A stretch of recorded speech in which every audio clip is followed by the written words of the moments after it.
नमस्कार, मैं हूं अमित और आप देख रहे हैं हरियाणा का रिपोर्टर। खबर हमारी, आवाज आपकी।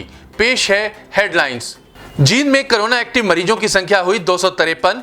नरवाना में फूड सेफ्टी विभाग ने मिठाइयों के सैंपल लिए। प्राइवेट नौकरियों में प्रदेश के युवाओं को 75% का आरक्षण। अब समाचार विस्तार से। जींद में कोरोना एक्टिव मरीजों की संख्या 253 हो गई है। इसमें कुछ स्कूली छात्र भी हैं।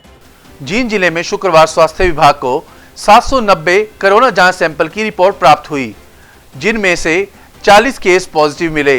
Deputy civil surgeon doctor Paleram Kataria ने यह जानकारी देते हुए कहा कि जिले में अब कोरोना संक्रमण का आंकड़ा 3082 पर पहुंच गया है, जिनमें से 2774 मरीज ठीक भी हो चुके हैं। जिले में अब 253 केस एक्टिव हैं, जबकि 1806 सैंपल की रिपोर्ट आने का इंतजार है। ये बिल्कुल कल ये इनकी रिपोर्ट आई थी, जो कि पोर्टल पे आज विजिबल हुई है। Government senior secondary school Narwana में वहाँ के 3 बच्चे पॉजिटिव आए हैं और टोटल जो आज रिपोर्ट आई लेट आवर्स तक 40 पॉजिटिव आ चुके हैं। तो अभी तक जो पूरे जिला जींद में है 3269 केस टोटल आए हैं, जिनमें से 170 केस जो आउट ऑफ डिस्ट्रिक्ट के हैं और इनमें से 2735 से जो है रिकवर हो चुके। जिले में जो है टोटल डेथ अभी तक 54 का आंकड़ा है। सर, अभी तक कितनी सैंपलिंग की गई है? हमारे पास अभी तक 88,000 से हमने ज़्यादा सैंपलिंग कर दी है। आज भी 1050 के सैंपलिंग हमारी हुई है। डॉक्टर पालेराम कटारिया ने कहा कि पॉजिटिव पाए गए केसों को होम क्वारंटाइन किया गया है। आज स्वास्थ्य विभाग के द्वारा 1049 लोगों के सैंपल लिए गए। इस दौरान लोगों को कोरोना से बचाव के प्रति भी स्वास्थ्य विभाग की टीमों द्वारा जागरूक किया जा रहा है। आज जो 40 केस पॉजिटिव मिले, उनमें 3 केस राजकीय वरिष्ठ माध्यमिक विद्यालय नरवाना के छात्रों के हैं, जो स्कैनिंग के द्वारा पॉजिटिव पाए गए।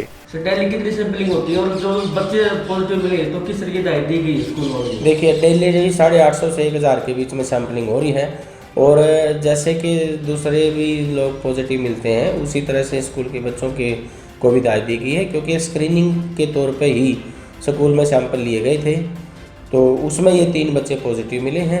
स्कूल में बता दिया गया है कि भी वो पूरे स्कूल को सैनिटाइज करें और जो सरकार की गाइडलाइंस हैं उनकी पालना करें। मुख्यमंत्री मनोहर लाल खट्टर ने बताया कि सरकार ने यह फैसला लिया है कि समाज के कमजोर तबके के लोगों को पुलिस में 5 वर्ष तक की आयु में छूट दी जाएगी। हरियाणा सरकार ने आर्थिक रूप से कमजोर वर्ग के युवाओं को पुलिस भर्ती में 5 वर्ष की छूट देने का फैसला लिया है। आइए जानते हैं क्या कहा मुख्यमंत्री मनोहर लाल खट्टर ने। भारत सरकार ने आर्थिक रूप से कमजोर वर्गों के लिए नौकरियों में 10% का आरक्षण दिया था। उसी तर्ज पर हरियाणा सरकार ने भी 10% नौकरियों में आरक्षण दिया है, जो आर्थिक रूप से कमजोर ऐसे वर्ग हैं। अभी तक चूँकि आयु सीमा में जो आर्थिक रूप से कमज़ोर लोग हैं, उनकी आयु सीमा में पुलिस भर्ती में कोई छूट नहीं थी, जैसे बाकी सब की थी वैसी उसमें थी। लेकिन सुझाव बहुत से आए और मैं समझता हूँ हमारे माननीय सदस्य के प्रश्न पूछने का भी शायद हेतु यही होगा। तो मैं आज घोषणा करता हूँ कि होम डिपार्टमेंट की, पुलिस की इन भर्तियों में जो आर्थिक रूप से कमज़ोर हैं, उस वर्ग को 5 वर्ष की आयु में अतिरिक्त छूट दी जाएगी। पूर्व मुख्यमंत्री भूपेंद्र सिंह हुड्डा ने कांग्रेसी विधायकों के साथ आज विधानसभा के बाहर कृषि कानूनों के विरोध में प्रदर्शन किया। आज चंडीगढ़ में पूर्व मुख्यमंत्री भूपेंद्र हुड्डा ने हरियाणा विधानसभा के बाहर कांग्रेस विधायकों के साथ 3 नए कृषि कानूनों के विरोध में प्रदर्शन किया। वह एमएसपी गारंटी के लिए 4था कानून लाने की मांग की। वो किसान के हित में नहीं है। हमने ये कहा भी अगर ठीक है तो 4था कानून और ले आओ कि ये जो कहे कि कोई भी किसान से अगर एमएसपी से कम खरीदे तो उसकी सजा होनी चाहिए। ये 2007 में हमने जो है कॉन्ट्रैक्ट फार्मिंग में पेनल्टी का रखा था कि जितना टोटल कॉन्ट्रैक्ट होगा प्रोडक्ट का, वो उसकी 15% बैंक गारंटी या उसकी वो दिया जाएगा, और जब कंप्लीट हो जाएगा कॉन्ट्रैक्ट, जब वो उसकी वापस दिए जाएंगे। आज कोई भी किसान का हित सुरक्षित नहीं है। तीनों जो आए हैं उनमें कहीं एमएसपी का कोई जिक्र नहीं है और ना ही ये उनको प्रावधान है भी कोर्ट में जाके चैलेंज कर दें। मतलब सरकार के ही हाथ में है। फूड एंड सेफ्टी विभाग ने आज नरवाना में मुख्य मिठाई की दुकानों पर मिठाई के सैंपल भरे। नरवाना में आज फूड सेफ्टी विभाग की तरफ से मिठाई के सैंपल जांचने के लिए food safety inspector Rajiv Sharma ने नरवाना की मुख्य मिठाई की दुकान पर मिठाइयों के सैंपल भरे। जो दुकानदार फूड सेफ्टी डिपार्टमेंट के मानकों पर खरा नहीं उतरेंगे, उनके खिलाफ कार्रवाई की जाएगी। राजीव शर्मा ने बताया कि लोगों को मिठाई की गुणवत्ता और उस पर लगे टैग को देखकर ही मिठाई लेनी चाहिए। जी सर, रामनगर में आपने अभी थोड़ी देर पहले ही सामान जो पकड़ा है रसगुल्ले वगैरह, तो उसके सैंपल लिए गए हैं। क्या लगता है कितनी मिलावट हो सकती है आपके अंदाजे से? वैसे तो रिपोर्ट आने के बाद ही पता। मिलावट का तो मैं रिपोर्ट आने के बाद ही कह पाऊँगा कि उसमें मिलावट थी या नहीं थी, लेकिन उसका 23 किलो के आसपास वाइट रसगुल्ला था और 20 किलो के आसपास पनीर था। दोनों के सैंपल ले लिए हैं और उसको सील भी कर दिया। जो उसका 23 किलो रसगुल्ला था उसको सील कर दिया है।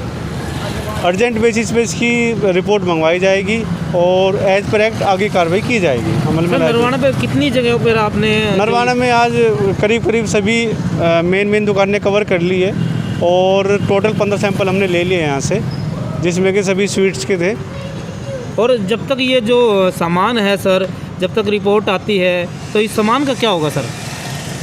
सामान सील कर दिया उसका, तो फैक्ट्री का तो सामान सील ही कर दिया है। अच्छा हाँ। अच्छा, एक मटेरियल क्या कच्चा मिला है जो इन चीज़ों में? मटेरियल उसका फैक्ट्री में चीनी थी और पनीर था, बस ऐसा तो अलग से कुछ चीज़ ऐसी कोई डाउटफुल चीज़ नहीं मिली जिसको हम कह दे कि वो मिलावटी या कुछ ऐसी चीज़ थी। अच्छा, टैग का कुछ सरकार ने बोला टैग वाली मिठाई है, टैग के लिए ये है कि सरकार ने मैंडेटरी कर दिया हर दुकानदार को अपनी ओपन में जो भी चीज़ रखेंगे फ्रीजर में, उस पर टैग लगाना कंपलसरी है। उसमें मैन्युफैक्चरिंग डेट, बेस्ट बिफोर, ये चीज़ें लिखना ज़रूरी कर दिया है। ना करने वालों पे कार्रवाई की जाएगी और करीब 2 लाख रुपए तक का उसमें जुर्माने का प्रावधान है। आज मैं सभी को थोड़ा अवेयर करके गया हूँ, करा है सभी दुकानदारों को कि भाई ये चीज़ कंपलसरी है, इसको करो, वरना उन पे फाइन का प्रावधान आगे स्टार्ट हो जाएगा। फूड सेफ्टी इंस्पेक्टर भी हो, डॉक्टर भी हो, तो लोगों को क्या मैसेज देना चाहोगे? जिस प्रकार से दिवाली के त्यौहार पर मिठाइयाँ धड़ाधड़ बिकती है और उसमें कुछ क्या मैसेज देना चाहोगे आम पब्लिक को? मैं आम पब्लिक से यही है कि सही सामान ले, दुकान को देख करके सामान खरीदे। कोई ख़राब सामान है, उनको लगता है कि संदिग्ध है कि भाई ये चीज़ ख़राब है, तो तुरंत इन्फॉर्म करें हमें हमारे ऑफिस नंबर पे और तुरंत उस पर कार्रवाई अमल में लाई जाएगी। बाकी शांति का पर्व होता है दीपावली, शांति से अपना अच्छी खुशी मनाओ, कोरोना से बच के रहो और सोशल डिस्टेंसिंग का ध्यान रखें। हैंड सैनिटाइज़र, मास्क का उपयोग ज़रूर करें, क्योंकि आज के टाइम में ये कोरोना महामारी बहुत ख़तरनाक बीमारी के रूप में अभी चली रही है, पूर्णतः समाप्त नहीं हुई है। इसलिए सभी से मेरा यही निवेदन है कि अपना हंसी खुशी अपना इस त्यौहार को मनाएं और सोशल डिस्टेंसिंग जो चीज़ें ज़रूरी है। सरकार द्वारा प्राइवेट नौकरियों में प्रदेश के 75% लोगों को आरक्षण देने पर पत्रकारों के सवालों के जवाब देते हुए उप मुख्यमंत्री दुष्यंत चौटाला ने कहा, हरियाणा सरकार ने निजी क्षेत्र में 75% नौकरियां प्रदेशवासियों के लिए आरक्षित करने का फैसला लिया है। आइए जानते हैं उप मुख्यमंत्री दुष्यंत चौटाला ने क्या कहा इसके बारे में। कि हम कैसे इंडस्ट्री को एजुकेशन की हमारी जो रूट्स है उसके साथ टाइप कराते हैं, और उसका हमने धीरे धीरे एग्जाम्पल बिल्टअप देखा कि जब हमने last meeting enterprise promotion policy के लिए दिल्ली गुड़गांव में करी, उस दिन भी चाहे वहाँ पर स्कॉच के मालिक हो, चाहे वहाँ पर मारुति से भार्गव जी हो, चाहे वहाँ पर मिंडा ग्रुप के मिस्टर मिंडा हो, तमाम लोगों ने इसको अप्रिशिएट भी किया और यही कहा कि हम भी चाहते हैं कि गांव के आसपास जो हमारे ITIs हैं या और इस तरह के एजुकेशन इंस्टीट्यूट्स हैं, उनके साथ हमारा भी टाइप और तो और ओयो, मेक माई ट्रिप जैसे ग्रुप्स जो आज इंटरनेशनल लेवल पर नाम कमा चुके हैं, उन लोगों ने भी अब हमारी ITI से टाइप करने के लिए सहमति जताई है। मैं उम्मीद करता हूँ कि आने वाले भविष्य में 75% हरियाणा के जो युवा हैं वो अपनी हिस्सेदारी हर प्रकार की इंडस्ट्री में बनाए। सर, विपक्ष के नेता कह रहे थे भूपेंद्र सिंह हुड्डा की जो एक जिले से तो 10% की जो कैप लगाई है कंपनी को जो अधिकार दिया है, ये ठीक नहीं। देखिए, कोई भी व्यक्ति हमारे प्रदेश में आता है और करोड़ों की इन्वेस्टमेंट, पीछे 2 इंसिडेंट ऐसे हुए, एक इंसिडेंट मारुति का और एक हीरो होंडा का, जहां 3 जिलों के हजारों एम्प्लॉयज को निकाल दिया गया और उसके बाद एक ग्लास सीलिंग लगा दी गई कि इस जिले के एम्प्लॉयज को हम नहीं लेंगे। ऐसा भेदभाव ना हो। हमने ये इंडस्ट्री को ताकत दी है कि वो अपने लेवल पर अगर लगाना चाहे तो कैप लगा सकते हैं। बस आपकी थोड़ी कन्फ्यूजन थी, हमने उसको रेक्टिफाई भी किया, क्योंकि बात पर कैप है।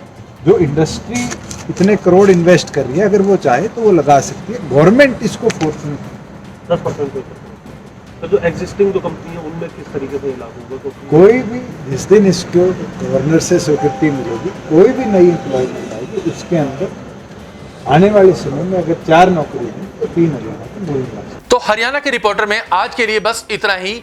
लेटेस्ट अपडेट्स के लिए आप हमारा YouTube चैनल हरियाणा का रिपोर्टर व Facebook पेज हरियाणा का रिपोर्टर देख सकते हैं। आप इसे लाइक व सब्सक्राइब भी अवश्य करें। नमस्कार।